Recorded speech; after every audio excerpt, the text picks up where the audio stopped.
No contact के बाद आपका पार्टनर एक्स नहीं रहा बल्कि वापस आ गई है। जब वापस आ गई है तो किस तरह से ट्रीटमेंट करना है, स्टार्टिंग की सिचुएशन किस तरह से डील करनी है। सबसे पहले ये देख लेते हैं कि उसके माइंड में चल क्या रहा है। तो जब एक लड़की या लड़का नो कॉन्टैक्ट के बाद वापस आता है तो इट मीन्स कि आपका नो कॉन्टैक्ट वर्क किया है और आपने जो फार्मूलाज मेरी सारे व्लॉग्स देखने के बाद फॉलो किए तो उसके बाद आपने उसे दोबारा से हासिल कर लिया।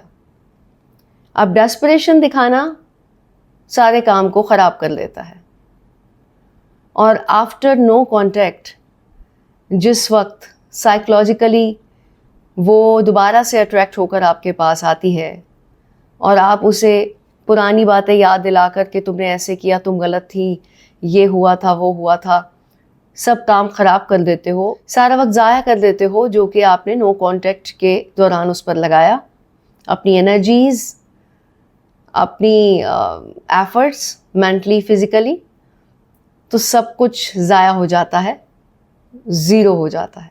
नो कॉन्टैक्ट के बाद वो स्टे सिर्फ इसी सूरत में करेगी जब उसे ये एहसास होगा कि आप उसके लिए इम्पोर्टेंट हो, ना कि उसे ये एहसास दिलाना है इसके बाद भी कि तुम मेरे लिए इम्पोर्टेंट हो।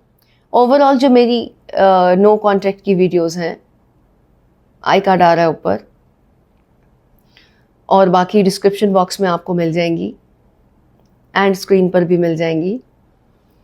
तो इनमें जो स्ट्रेटजी फॉलो की जाती है वो दूसरे इंसान को इनसिक्योर करती है और ये एहसास दिलाती है कि आपने जिसको खो दिया वो कितना इम्पोर्टेंट इंसान था। लेकिन जब वो वापस आती है और आपकी बर्दाश्त ख़त्म हो चुकी और आपने उसे वापस आने के बाद वो सारी बातें कही जो कि आप सोचते रहे ड्यूरिंग नो कॉन्टैक्ट, तो वो दोबारा से भाग सकती है। क्योंकि जो माहौल मेरे व्लॉग्स ने बनाया उसके माइंड में, तो माइंड क्योंकि मुश्किल चीज़ों की तरफ जाता है तो उसका माइंड खिंचा। तो आपको क्लियर करने की ज़रूरत नहीं है फ़िलहाल कि हमारा रिलेशनशिप चलेगा कैसे और किस तरह से हम लोग दूर हुए और क्या वजूहात रही और अब ऐसा नहीं होना चाहिए या क्या होना चाहिए। कुछ अरसे के लिए खामोश रहिए इन सारी बातों को डिस्कस करने के लिए।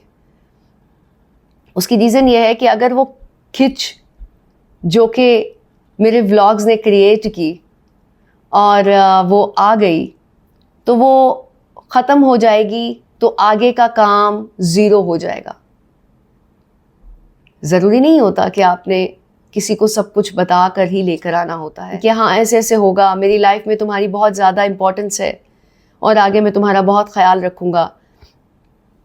जो भी बातें गलतियाँ तुमसे हुई वो तुम देख लो और मुझसे जो हुई मैं दोबारा नहीं करूँगा। यही चीज़ें अगर कहनी है आपने तो फिर कोई ज़रूरत नहीं है मेरी वीडियोस को फॉलो करने की। अगर आप थोड़ी देर अपने पर कंट्रोल कर सकते हैं तो फिर ज़रूर इसको अप्लाई कीजिए और उसके बाद अपनी मर्ज़ी के रिज़ल्ट्स हासिल कर सकते हैं। अब मैं साथ साथ आपको ये भी बता देती हूँ कि आपने किस तरह से स्टे करना है और किस तरह से बिहेव करना है और कैसी बातें उसको कहनी हैं जो कि वो आपके साथ बंधी रहे। उसकी किसी भी पिछली बात का आपने जवाब नहीं देना और उसको ये कहना है कि जो भी बातें हुई हैं वो गुज़र गई हैं और अब जो दोबारा हमारा रिश्ता शुरू हुआ है हम उस पे फोकस करते हैं। नंबर 1 थिंग, ये चीज़ उसको आपके साथ बांधे रखेगी। अच्छा, 2 सिनेरियो हो सकते हैं उसके वापस आने के। नंबर 1 वो पुराने रिश्ते में रहकर आए और नंबर 2 वो आपके साथ फ्रेंड जोन में आए। दोनों सिनेरियो में आपका एटीट्यूड ऐसा ही होना चाहिए क्योंकि यही उससे अगला स्टेप है जो कि आपने नो कॉन्टैक्ट के वक्त अप्लाई किया। उसके आने के बाद इसी प्रोसेस को आपने फॉलो करना है। अब कोई भी बात मुंह से निकले, कुछ भी बात वो कर रही है, तो किस तरह आपको पता चलेगा कि किस वक्त क्या कहना है। आपने बेसिक फॉर्मूला जैसे मैथ्स का होता है, a + ba - b = a² - b², याद रखें, ये फॉर्मूला मैथ्स में कहीं भी लगता है तो इसका जवाब वैसा ही आएगा या ये वैसा ही वर्क करेगा, इसको चाहे कितने भी क्वेश्चंस में लगा लें जिस लिए ये बनाया गया है, बेसिक थीम जो है उसका। सिचुएशन देखकर आप ये मैथ्स का फॉर्मूला लगा देते हैं। इसी तरह नो कॉन्टेक्ट में जो मैं बता रही हूँ आपको, वो भी ऐसे ही लगेगा और हमेशा वैसा ही रिजल्ट आएगा। अब कुछ भी कहते हुए या उसकी किसी भी बात का जवाब देते हुए कुछ चीज़ों का ख्याल रखना है। नंबर 1, आपका इमेज कूल एंड काम जाना चाहिए। यानी कि अगर वो लाइफ से चली गई थी तो आपकी ज़िंदगी में कोई तूफान नहीं आया था। तो इस चीज़ को बरकरार रखने के लिए आपने कैसा जवाब देना है, ये आपको सोचना होगा। पिछली बात मैंने आपको बता दिया, कोई नहीं करनी है दोनों तरह की सिचुएशंस में।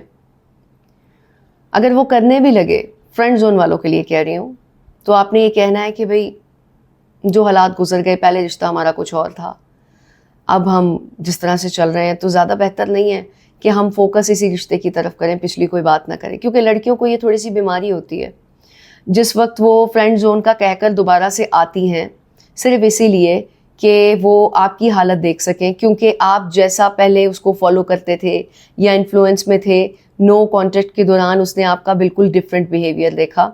तो अब वो जानबूझकर आपको पिछली बातें याद दिलाएगी, कुछ गले नहीं डालना चाहती ना, इसलिए आपको ये कहेगी कि हम हैं तो फ्रेंड जोन में, लेकिन वो तुम्हारी फैमिली ने तो इस तरह से प्रॉब्लम क्रिएट की थी, तुम्हारे तो इस तरह के मसाइल थे जब हमारा रिश्ता दूसरी तरह का था, तो अब इस तरह ब्ला ब्ला ब्ला। तो आपने उसको ये कहना है कि जब रिश्ता नहीं है और अब हमारा दूसरा रिश्ता है तो ज़्यादा अच्छा नहीं है कि हम इसी रिश्ते की बात करें, पिछली कोई बात ना करें, क्योंकि वो तो रहा ही नहीं है।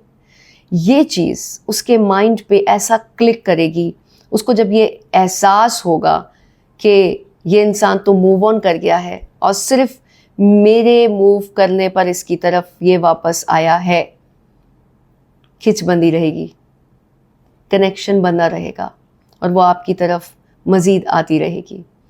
देखिए, जो भी कुछ आपको चाहिए होता है, ज़रूरी नहीं है कि आपने उसके साथ सीधी सीधी बात करनी है।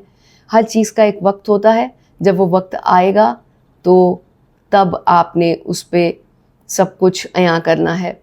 अब वो वक्त कब आएगा?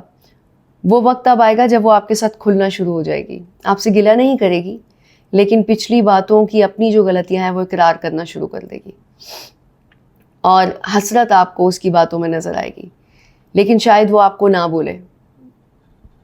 इस तरह की जो उसकी फीलिंग्स हैं उसके रिटर्न में फ़ौरन ही आपने उसको अपनायत का एहसास नहीं दिलाना या फ़ौरन ही दूसरे रिश्ते में नहीं चले जाना फ्रेंड जोन से, बल्कि उसको इसके साथ रहने देना है। और जब तक वो ये नहीं कहती कि हाँ मैं तुम्हारे साथ पहले वाले रिश्ते में रहना चाहती हूँ, तब तक आपका यही एटीट्यूड होना चाहिए जो मैं बता रही हूँ आपको।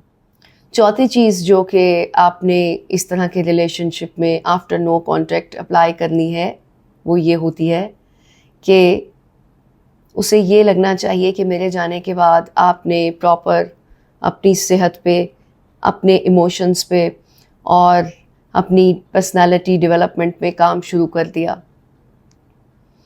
क्योंकि आफ्टर नो कॉन्टैक्ट ये चीज़ बहुत ज़्यादा सामने वाले पर इम्पैक्ट डालती है कि आप जिस कंडीशन में थे और जिस कंडीशन में रिश्ता रुका था, खुद को ग्रूम करना शुरू कर दिया है। और जब आप रिलेशनशिप में आते हो तो शायद अपने ऊपर तवज्जो देना छोड़ देते हो और जिन चीज़ों पे सामने वाला अट्रैक्ट होके आता है वो आपके अंदर कुछ 50% ही रह जाती हैं या 40% रह जाती हैं, क्योंकि आपका माइंड उसके इन्फ्लुएंस में आ जाता है और आप उसको खुश करने की तरफ चल पड़ते हो। जब वो आपको इस तरह के जोम से निकला हुआ देखती है तो अनकॉन्शियसली उसका माइंड उसको मैसेज देता है कि ये तुम्हारे ताबे था, इन्फ्लुएंस में था और अब ये निकल गया है। तो वो तरह तरह की बातें और तरह तरह का बिहेवियर इख्तियार करेगी आपको दोबारा पिछले मोड में जाने के लिए, लेकिन खुद से नहीं बोलेगी। और आपकी टिकटिकी तब तक बंदी रहेगी जब तक आप उसे इस चीज़ का एहसास दिलाते रहो कि मैं उस इन्फ्लुएंस से बाहर हूँ। ये मैंने आपको बता दिया कि कब इसको ख़त्म करना है। तो कुछ भी कहते हुए सुनते हुए ये बिहेवियर होना चाहिए, ऐसी पर्सनालिटी आपकी होनी चाहिए जो कि उसके माइंड में बैठ जाए। और एक और चीज़, फ्लैक्चुएशन नहीं लेकर आनी खुद के अंदर कि आज कभी कुछ है कभी कुछ है। अगर फ़ोन उसका आ गया है और आप किसी तरह भरे हुए हैं कि आज आप उसको कुछ बोल दोगे, तो फ़ोन ना उठाओ, और जब नॉर्मल हो जाओ तो तब उससे बात करो। मिस्टेक्स नहीं होनी चाहिए। व्लॉग